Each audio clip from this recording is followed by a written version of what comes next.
Olá, meu caro aluno do terceiro ano do ensino médio, aqui é o professor Almeida, através da mediação tecnológica, trazendo para vocês mais aula de Química Orgânica. E lembrando que aqui nós estamos iniciando a unidade, a unidade 2. E aí você fique ligado porque, olha, muitos conteúdos inéditos, muitos conteúdos bonitos, muito conteúdo que tem muitas vezes a ver com o nosso cotidiano, valeu? Vamos olhar então como é que serão os conteúdos da unidade 2. Olha, nós vamos abordar aqui os conteúdos do componente curricular de Química, né? Iniciando com aulão, questões do Enem, a Química dos fármacos e das drogas, quer dizer, as substâncias que utilizamos das farmácias. Vamos falar de isomeria parte 1, falar de isomeria parte 2, falar com relação às reações envolvendo o hidrocarboneto parte 1, reações envolvendo o hidrocarboneto parte 2, reações envolvendo o hidrocarboneto parte 3 e na parte 1 das reações que envolve funções oxigenadas, quer dizer, compostos que apresentam oxigênio na estrutura da molécula, tá bom? Prosseguindo ainda, nós vamos ter a parte 2 das reações envolvendo funções oxigenadas, parte 3 que envolve ainda funções oxigenadas, e sobre funções oxigenadas nós vamos ter até a parte 4. Em seguida, continuaremos com as reações envolvendo funções nitrogenadas, tá bom? São aquelas onde as substâncias que vão reagir entre si, elas apresentam nitrogênio na sua estrutura. Teremos, olha aí, das reações que envolvendo as funções nitrogenadas, parte 2, as halogenadas, reações envolvendo funções halogenadas, quer dizer que tem halogênios, as sulfuradas que tem enxofre e compostos organometálicos, né? Vamos também falar de polímeros, parte 1, e polímeros, parte 2, beleza? Partindo daí, a nossa aula de 19.1, ela trata de conteúdos de química aplicados em questões do Enem. Então, isso é muito importante, meu aluno, para que você tenha ideia, tá bom, dos níveis das provas que são aplicadas no Enem, né? E esse ano nós vamos ter exatamente provas do Enem para realizar, e aí você se fundamentar com base nessas questões. Fica ligado então? Vamos lá? A competência, né, no geral, para essa unidade é relacionar a linguagem do senso comum com a linguagem química e compreender os códigos e símbolos próprios da química, tá? Na habilidade, trata-se de identificar e desenvolver técnicas gerais de abordagem de questões, beleza? Já vimos o que nós vamos trabalhar, já vimos a competência e agora a habilidade. Partiremos para o quê? As questões do Enem. Essa questão, ela foi trabalhada no Enem de 2018. Muito importante ela, muito bacana, né? Que diz o seguinte: a liberação de gases poluentes para a atmosfera, proveniente da decomposição do lixo orgânico nos aterros sanitários, tornou-se um grande problema para o meio ambiente. Uma das alternativas para minimizá-lo, olha aí, é o aproveitamento desses gases para gerar energia elétrica e energia térmica. Aí vem o seguinte, fique de olho. O gás produzido em grande quantidade utilizado para o propósito mencionado acima, e aí? Qual será esse gás, tá bom? Que é uma das alternativas, aproveitamento desses gases para gerar etc. Então, esse gás, olha aí, será que é a letra A, H2S? Será que é a letra B, o CH4? Olha aí, letra A é o ácido sulfídrico, né? O gás sulfídrico. Letra B é o gás metano. Letra C é o monóxido de nitrogênio. Letra D é o dióxido de nitrogênio. E letra E é o trióxido de enxofre. Será? Qual será mesmo, hein? O que você diria, meu caro aluno, só quando você olhar para o enunciado dessa questão, hein? Olha aí, com certeza o gás metano. Sabe por quê? Porque os outros são poluentes, tá bom? E o gás metano não, ele pode ser queimado naturalmente, pode ser utilizado para exatamente produzir energia. Então, daí o gás metano é o escolhido como alternativa correta, a letra B, beleza? A resposta B, olha aí. O gás produzido em grande quantidade, utilizado para o propósito mencionado lá no enunciado, é o CH4, que é exatamente o gás metano. Valeu? Você viu a profundidade, meu caro aluno, do enunciado? Então, é um texto, um mini texto, tá bom?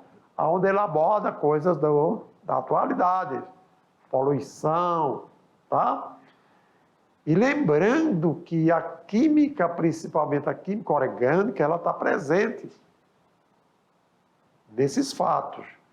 Em tudo que acontece, as substâncias que estão presentes na natureza. Isso aí é muito importante, valeu? Vamos agora buscar aqui mais uma questão do Enem. Olha aí. Essa questão agora foi a questão onde participou do Enem de 2018. Falou em petróleo? Olha aí, hein, gente? Petróleo, vocês sabem, hein? Os hidrocarbonetos, alcanos, as que nós aprendemos, é bom lembrar, eu não estou lendo o enunciado ainda, estou fazendo um comentário. Que a fonte principal de hidrocarboneto, meu caro aluno, só para você saber, é o petróleo, hein? Olha aí. O petróleo é uma fonte de energia de baixo custo e de larga utilização como matéria-prima para uma grande variedade de produtos.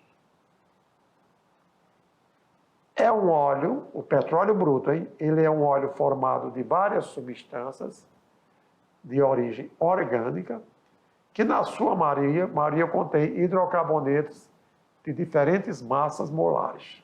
Quer dizer, são moléculas diferentes, né? Moléculas pequenas, moléculas grandes. E esses hidrocarbonetos, essas moléculas, né, são utilizadas técnicas de separação para a obtenção dos componentes comercializados do petróleo. Então, nós temos o óleo bruto, o óleo do petróleo. Aí, para separar os componentes, nós temos que ter técnicas específicas, né? Como que eu vou separar esses componentes? Além disso, para aumentar a quantidade de frações, quer dizer, de derivados, né? Substâncias comercializadas, otimizando o produto de origem fóssil, utiliza-se o processo de craqueamento. Craqueamento, tá bom? Aí, a pergunta é, então, será que vocês sabem o que significa craqueamento? Afinal, o que ocorre nesse processo? Veja bem. Letra A, a transformação das frações do petróleo em outras moléculas menores. Craqueamento significa a reação de oxirredução com transferência de elétron entre as moléculas. Letra C, solubilização das frações do petróleo com a utilização de diferentes solventes. Letra D, decantação das moléculas com diferentes massas molares pelo uso de centrífugas. Letra E, separação dos diferentes componentes do petróleo em função de sua temperatura de ebulição. Olha aí, para a gente utilizar a técnica, né, de separar os componentes do petróleo bruto, qual processo e qual alternativa nós teríamos como resposta correta? Fique certo, porque seria transformações das frações do petróleo em outras moléculas menores, quer dizer, as grandes, a partir de moléculas grandes, obteríamos moléculas menores, tá certo? E é exatamente isso que mencionamos aqui no comentário, quando nós dizemos que o que ocorre no processo é que aquelas frações do petróleo, aquela parte do petróleo que tem moléculas grandes, então, que transformem-se em moléculas menores, porque essas moléculas menores, com certeza, caracteriza componentes ou substâncias também utilizadas no cotidiano, que são derivadas do petróleo. Tá certo assim? Só para você ficar ligado no nível de questão que nós trabalhamos no Enem. Essa questão aqui é uma questão também muito inteligente, muito que tem a ver, a química está presente. Olha, a questão que foi trabalhada no Enem de 2014. Diz assim: o principal processo industrial utilizado na produção do fenol, né? Lembra dessa função que nós abordamos? Olha aí o fenol, né? O benzeno e uma hidroxila ligado ao benzeno. Então, o principal processo industrial utilizado na produção de fenol é a oxidação do cumeno, a oxidação, que é o isopropilbenzeno. A equação mostra que esse processo envolve a formação do hidroxoperóxido de cumila, que em seguida é decomposto em fenol e também em acetona.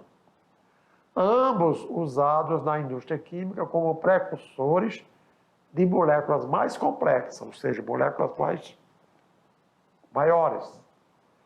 Agora, após o processo de síntese,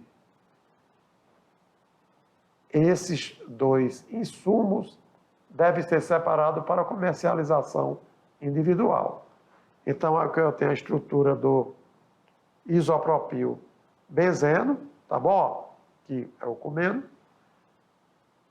reagindo com oxigênio na presença de um catalisador que acelera a reação. Nós teremos o hidroxiperóxido de cumila formada. Na presença de água do meio aquoso e ácido sulfúrico, obtém o fenol e acetona, que são os dois produtos muito importantes, tá bom? Que trabalhamos na comercialização individual para uso no cotidiano. Diante disso, considerando as características físico-químicas dos dois insumos formados, o método utilizado para a separação da mistura em escala industrial é a... Será que eles utilizam a filtração, a ventilação, a decantação, a evaporação ou a destilação fracionada? Vocês viram a reação que nós saímos aqui, ó, do isopropilbenzeno até chegar no fenol e chegar na acetona, que é a propanona, né, conforme nós aprendemos quando trabalhamos com essas funções orgânicas. E aí, após o processo de síntese, então temos que separar eles para comercializar. E aí,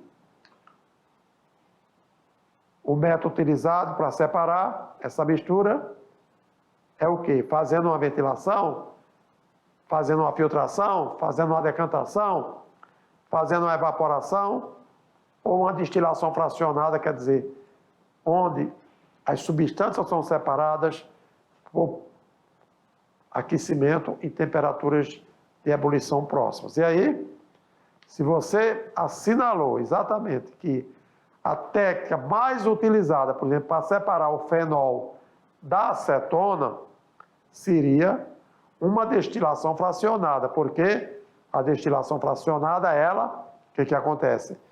As substâncias que têm temperatura de ebulição próxima uma da outra, você tira parte, você não consegue separar 100% daquela substância, né? E o comentário está aqui exatamente na letra E, aonde nos diz que o método utilizado para a separação da mistura em escala industrial é a destilação fracionada, tá bom?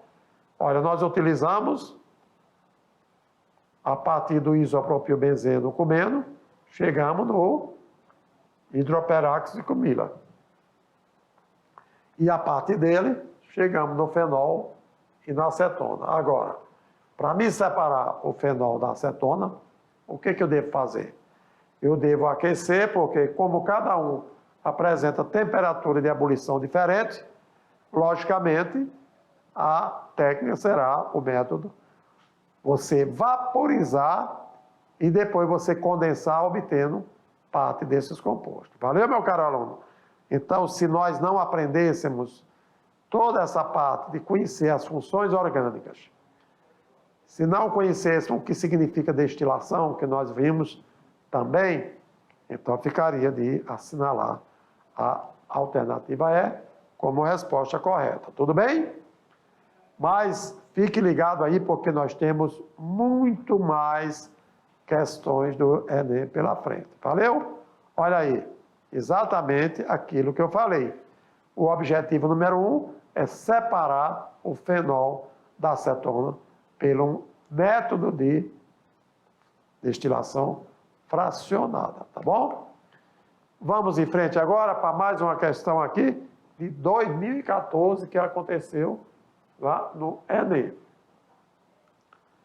Aqui nessa questão dizemos que o estudo de compostos orgânicos permite aos analistas definir propriedades físicas e químicas responsáveis pelas características de cada substância descoberta. O laboratório investiga moléculas quirais cuja cadeia carbônica, seja ela insaturada, seja ela heterogênea ou ramificada, né? Moléculas quirais, você se lembra lá de quê? Eu me lembro, são que apresenta carbonos, que assimétrico e tal, tá bom. Cadeia insaturada, tem dupla ou tripla ligação, heterogênea, tem átomo diferente de carbono. E ramificada, nós vimos que tem carbonos terciário e quaternário. Então, a partir daí, meu caro aluno, analisando direitinho, vimos que a fórmula que se enquadra nas características da molécula investigada, olha aí, quais são as características dele, ó? Uma substância foi descoberta e ele investiu o quê? Moléculas quirais, que tem cadeia carbônica insaturada, que tem cadeia carbônica heterogênea e que tem cadeia carbônica ramificada. Será que você olhando aqui, ó, para essas cadeias carbônicas, para esses compostos, você consegue identificar qual é a molécula investigada? Será que é a letra A? Será que é a letra B? A letra C? A letra D? Ou a letra E? Será que ela tem aquelas características mencionadas lá no enunciado? E se tiver, parabéns, meu caro aluno. Se não, olha aí, vamos procurar entender melhor. Qual seria, então, a alternativa correta? A letra B. Será que essa aqui, ela apresentaria todas as características que foram mencionadas lá no enunciado? Vamos ver, então, olha. A resposta, a letra B. Nós temos aqui, olha, quando eu escrevo, tá? Olha aí. CH duas vezes, o que acontece? É que esses dois carbonos, eles estão separados por uma insaturação, quer dizer, por uma dupla ligação. E essa cadeia, olha só, ela é ramificada. O que houve? Então, a primeira, nós estamos em relação ao CH duas vezes, né? Com relação a esse CH, CH3, significa dizer que, além do CH, o CH3 é uma ramificação dessa cadeia, o que faz a cadeia ser ramificada. E na sequência, CO, significa dizer que, entre os átomos de carbono, existe um heteroátomo, quer dizer, um átomo diferente de carbono, que daí caracteriza a cadeia como sendo heterogênea. Beleza? Já pensou lá se você não tivesse aprendido o que é uma cadeia insaturada, uma cadeia ramificada, uma cadeia heterogênea? Ficaria com certeza difícil de você assinalar a alternativa na letra B. Tudo bem? Prosseguindo ainda, nós temos muito mais questões do Enem pela frente. E agora essa questão é de 2016, aonde diz o seguinte: atualmente, soldados em campo, seja em treinamento ou em combate, podem aquecer suas refeições, elas que são prontas e estão embaladas em bolsas plásticas, utilizando os aquecedores químicos sem precisar fazer fogo.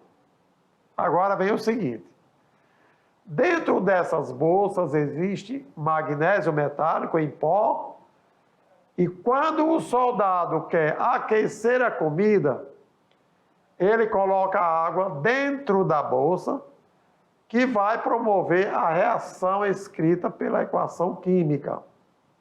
Então, a reação química, olha aí, magnésio sólido, metálico, né, reagindo com água, formando hidróxido de magnésio, mais hidrogênio, e liberando um calor, né, de 350 kJ.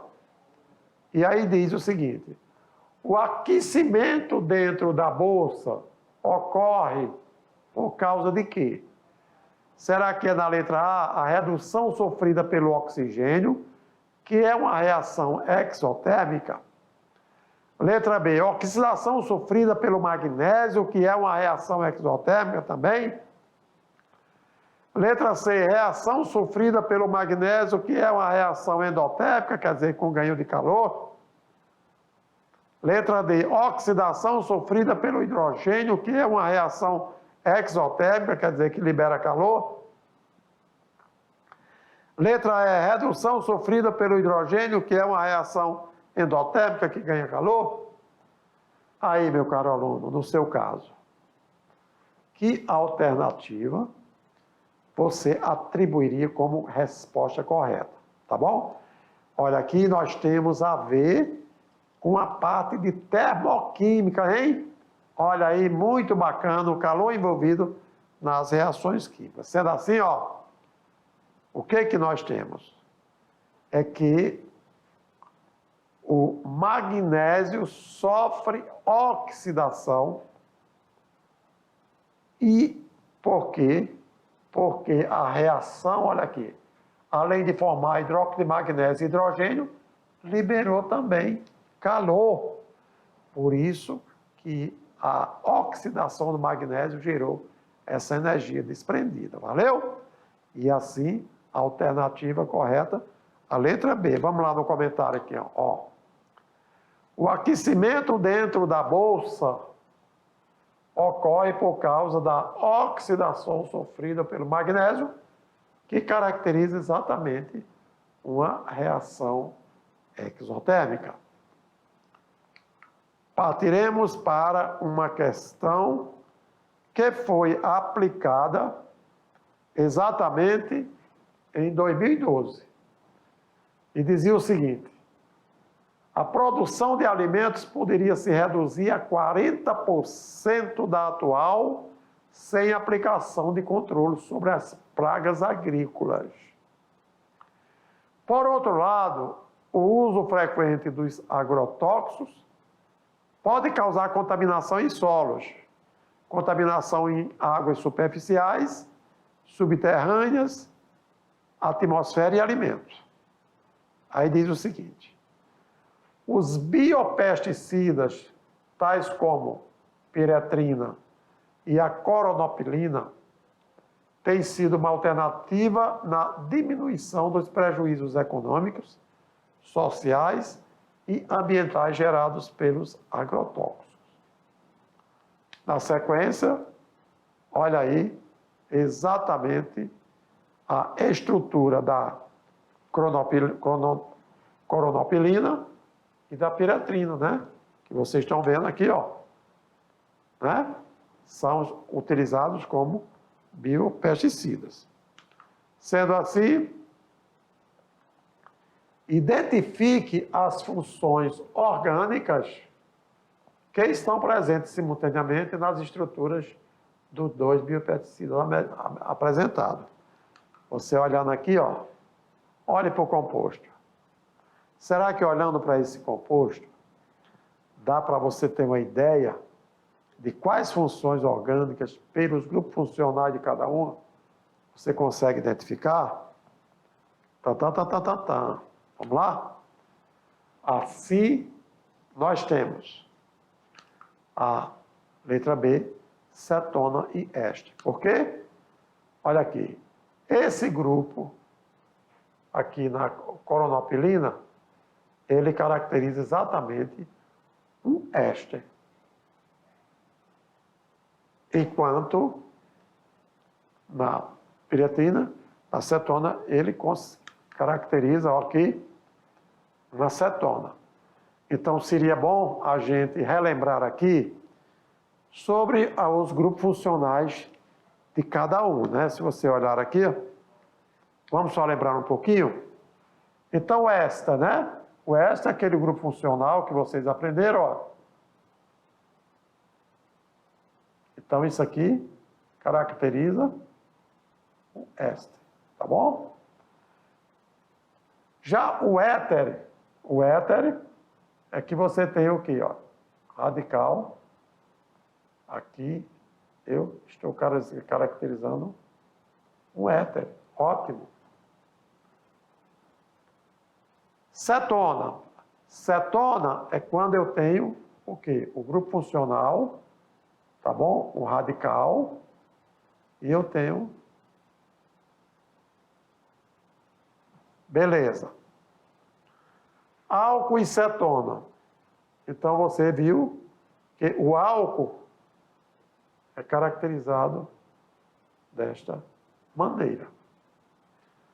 Aldeído. Você lembra do aldeído? Então, nós temos aqui, né, o grupo funcional álcool. O aldeído, eu tenho esse grupo funcional aqui, ó.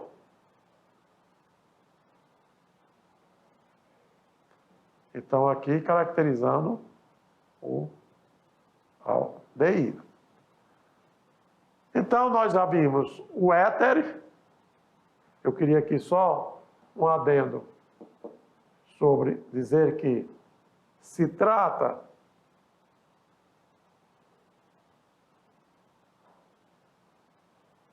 só utilizando aqui, eu queria dizer aqui se trata de um éter, tá bom? Não é o éster em si, mas que se trata do éter, tá bom? Que se trata de um éter, tá certo? Só para lembrar a você que é um éter.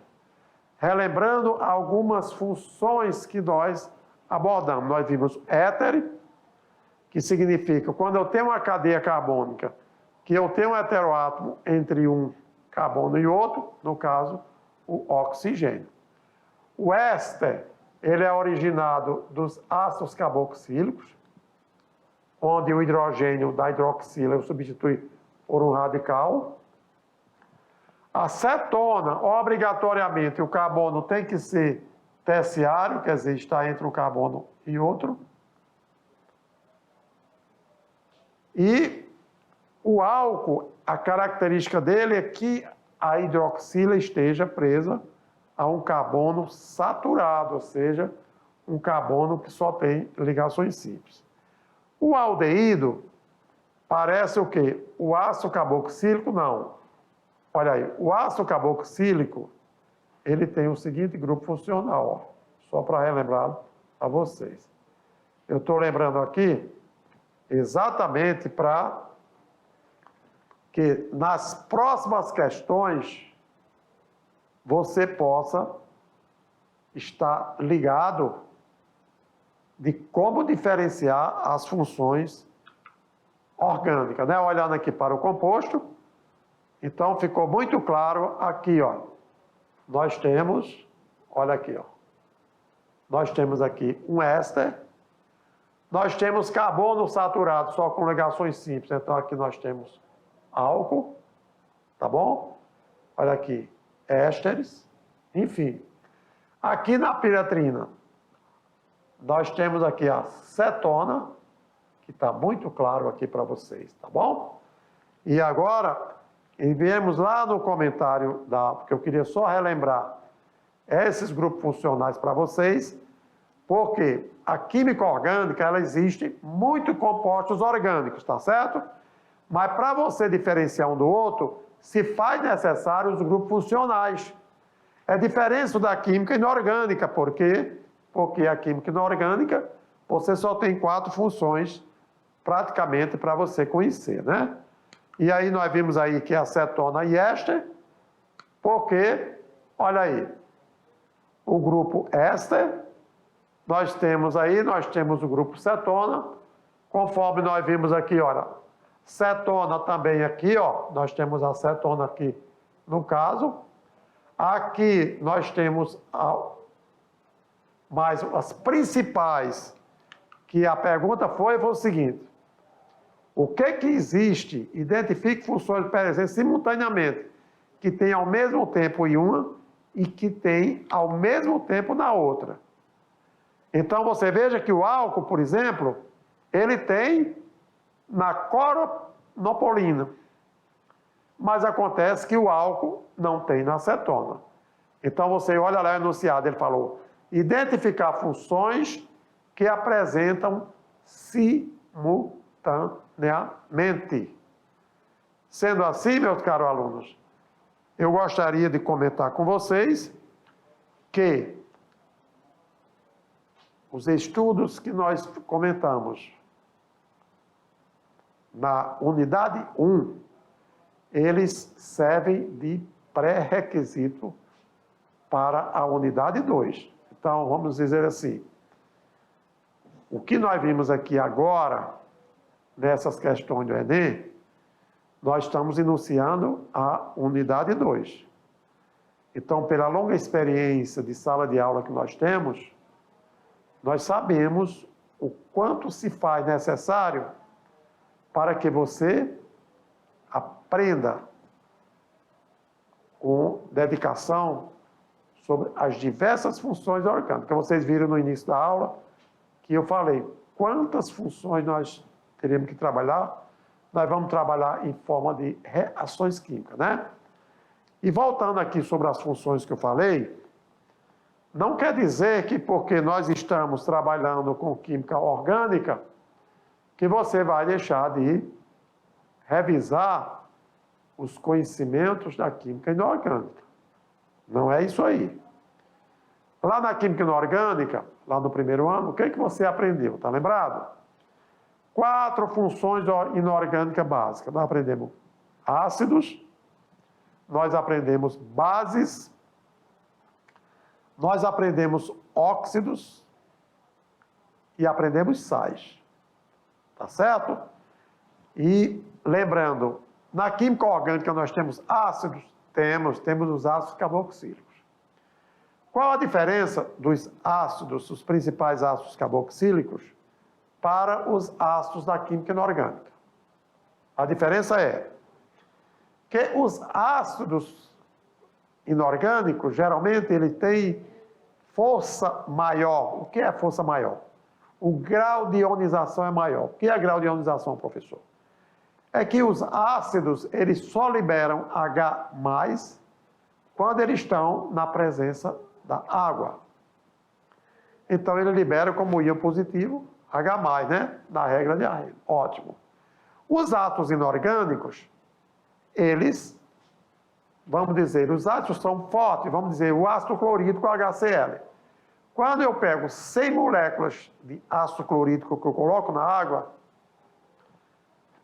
92%, quer dizer, 92 moléculas liberam H+. E aí diz que são ácidos fortes, né? Acima de 50% liberando H+, a ionização ele é forte. Agora, quando eu pego um ácido orgânico, tipo ácido acético, o ácido etanóico, que é o ácido utilizado no vinagre, então se torna um ácido fraco, porque de cada 100 moléculas que eu coloco na água, sofrem ionização menos que 5 íons. Então, são ácidos utilizados, digamos, na área de medicamento, na indústria alimentícia, como vinagre, etc. Coisas que os ácidos da inorgânica são fortes. Eles são corrosivos. Eles são utilizados em larga escala industrial, mas não utilizados na área farmacêutica, como também na área alimentícia. E as bases, né? As bases também, nós temos as bases alcalinas, bases fortes, como hidróxido de sódio, hidróxido de potássio, etc. Os sais lá, quando reage ácido com base, formam os sais. Eu estou fazendo uma retrospectiva do primeiro ano, porque nós estamos abordando aqui sobre as funções orgânicas do terceiro ano que nós estamos vendo. E temos óxidos, né, que são aqueles compostos binários, que são um elemento químico, e com o oxigênio. Ótimo. Aqui na química orgânica não só são 4 funções, não. Vocês viram hidrocarboneto? Quantas funções orgânicas nós estudamos? Só compostos que têm hidrocarboneto. Carbono e hidrogênio, nós estudamos alcanos, alcenos, ok? Ciclanos, aromáticos que têm benzeno, enfim. Ainda estudamos álcool, aldeído, cetona, viu aí nessa questão? Muito importante. Então, nessa questão aqui, olha só, você pode ver quantas funções foram citadas, né? Éter, éster, cetona, álcool, aldeído e ácido carboxílico. Aí eu pergunto para você, meu caro aluno, o que seria de você se você não conhecesse o grupo funcional de cada um para você identificar e, ao olhar para este composto, você dizer, já que se trata de função mista, como é que eu consigo identificar a presença de outras funções orgânicas no composto se eu não conheço o grupo funcional? Então, fique ligado, porque eu fiz de propósito aqui relembrar para você as funções, os grupos funcionais, né? Apesar de no composto aí você ter, ao mesmo tempo, éter, éster e cetona. Eu tenho aqui o álcool, mas na piretrina eu não tenho álcool. Agora, valeu a pena, meu caro aluno, você compreender sobre isso? Porque nós estamos iniciando a unidade 2. E essas funções orgânicas que eu acabei de mencionar serão muito importantes para você entender as reações químicas que iremos trabalhar na próxima aula. Então, eu deixei esse comentário aqui, ó, um comentário não muito, mas essencial, porque todas as questões nós deveremos abordar a você a importância do conteúdo ministrado para seguir de pré-requisito o embasamento para as futuras aulas, tá bom? Fique ligado aqui, que já voltarei para fazer uma breve revisão, tá bom?